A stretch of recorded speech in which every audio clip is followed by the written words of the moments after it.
सर्वोत्तम कायदे धाब्यावर बसवून सेंट्रल झू अथॉरिटीचा कायदा मोडून गुजरातमधल्या जामनगरमध्ये जो वनतारा प्राणी संग्रहालय सुरू आहे तो पूर्णपणे बेकायदेशीर आहे। दुर्दैवाची गोष्ट म्हणजे पेटा या तथाकथित प्राणी मित्र संघटनेनं सगळं खोटं रेकॉर्ड तयार करून कोर्टाची दिशाभूल करून आमच्या माधुरी हत्तीनेला या वनतळाच्या स्वाधीन केलेला आहे। खरं तर इथल्या कोल्हापूरच्या पशुसंवर्धन अधिकाऱ्यांनी माधुरी प्रवासाला फिट आहे, सुदृढ आहे अशा प्रकारचं सर्टिफिकेट दिल्यानंतर खरं तर जंगली प्राणी रात्री प्रवास करत नसतात तरी सुद्धा बेकायदेशीररित्या रात्री 12 नंतर तिथून पुढे सलग 48 तास प्रवास करून माधुरीला वनतारामध्ये नेण्यात आलेला आहे। आणि म्हणून सुप्रीम कोर्टानं दिलेला हा जो निर्णय आहे तो काय अंतिम नाही। संविधानानं सुप्रीम कोर्टानं दिलेला निर्णय बदलण्याचा अधिकार या देशाच्या महामहिम राष्ट्रपतींना आहे आणि म्हणून फाशीची शिक्षा झालेले अनेक कैदी दयेचा अर्ज करतात। आमच्या माधुरीला लिहिता वाचता बोलता येत नाही पण तिनं तिच्या भावना व्यक्त केलेल्या आहेत। 4 तास नांदणीमध्ये मिरवणूक चालू असताना तिनं पाण्याचा थेंब घेतला नाही, फळं घेतली नाहीत, एवढंच नव्हे तर रडत रडत ती गेली। ज्या माधुरीनं आमच्या 742 गावांचे प्रमुख असणाऱ्या मठाधिपतींना रडवलं, स्वतः रडली।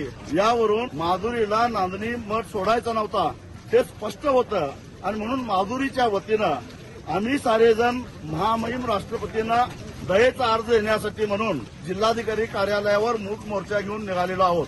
हा मूक मोर्चा जिल्हाधिकारी कार्यालयाला गेल्यानंतर आमच्या बरोबर असणाऱ्या 10 भगिनी माधुरी हत्तीनीच्या वतीनं राष्ट्रपतींना देण्यासाठी म्हणून जिल्हाधिकाऱ्यांना दयेचा अर्ज सादर करतील आणि मग राष्ट्रपतींनी त्याच्यावर निर्णय घ्यायचा आहे। या मूक मोर्चाचं नेतृत्व कुणीही करत नाही। इथं कुठलाही झेंडा नाही, कुठलाही पक्ष नाही, संघटना नाही, जात नाही, धर्म नाही।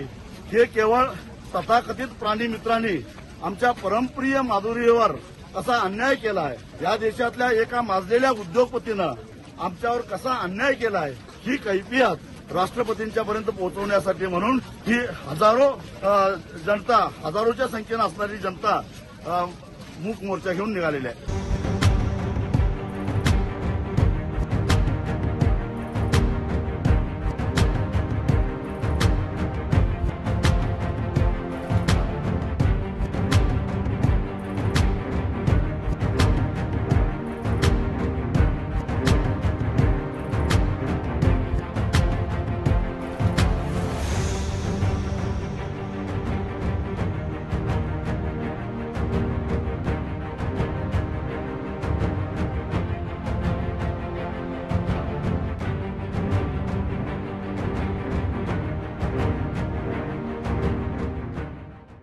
माझं नाव संजीवनी तात्यासो देसाई उदगाव आणि जिनसेन भट्टारक महाराजजी नांदणीचे आहेत।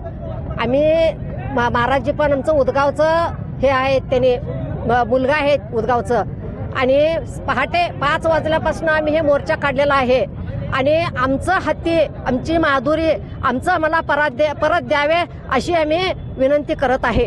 माझं नाव वर्धमान हातगिरे, चंद्रून आलोय मी, पण नानी मठात असतोय कायम। गेले कित्येक वर्ष परंपरा चालल्या, जवळजवळ 40 वर्षाचा हत्ती आहे हा, म्हणजे आपण सांभाळतो आणि 400 वर्षापासून हत्ती सांभाळायची परंपरा आहे त्या मठाला। एवढ्या दिवस झाले सांभाळायला लागल्यात। त्या हत्तीसाठी जवळजवळ 25-30 एकर असंच बागायत रान आहे गवतसाठी वगैरे। तिथं कधीच त्याची एवढी काळजी घेतात, लहान मुलांसारखी काळजी घेतात, हत्तीची लहान मुलांसारखी काळजी घेतात। आणि ही पेटा ही संस्था काही मधनच नवीन आल्या, जवळजवळ 20 वर्षातनं पेटा आल्या आणि आमची संस्कृती 1000 वर्षापूर्वी आहे। मग ही पेटा आत्ताच का उठून बसल्या काय माहिती, कुठं त्यांना कशाची अंबानीची टाईप झाल्या काय गव्हर्नमेंटची टाईप झाल्या हे पहिला खुलासा व्हायला पाहिजे। आणि सगळ्यात महत्त्वाचं म्हणजे आता एवढी जर जनतेची जनभावना असली तर हत्ती हा शेवटी त्यांना द्यायला लागणार काय पण करून, आणि घेतल्याशिवाय आपण ग बसायचं नाही। जनभावना सगळ्यात महत्त्वाची आहे आणि सगळ्यात महत्त्वाचं आपण ज्या जन्मभूमीवर जगतोय त्या मातीसंग आपली कधी पण सेवा केल्याच पाहिजे काय, म्हणजे प्राणी कुठला काही असू दे, हत्ती असू दे नाहीतर कुठलं तर मुक जनावर असू दे, हत्ती पण माणसाळा प्राणी आहे। माझे नाव माऊली सुभाष संकाने, मी सकाळी 7 वाजल्यापासून आमच्या गावाहून साजनीहून निघालो आहे। आता जवळजवळ या रॅलीत 1 लाखाहून अधिक माणसं आहेत आणि आमचा हत्ती आम्हाला परत मिळालाच पाहिजे। पैशासाठी तुम्ही सगळं काही विकत घेऊ शकत नाही, लोकांच्या भावनेशी तुम्ही खेळात हे अंबानीला आता कळायला पाहिजे।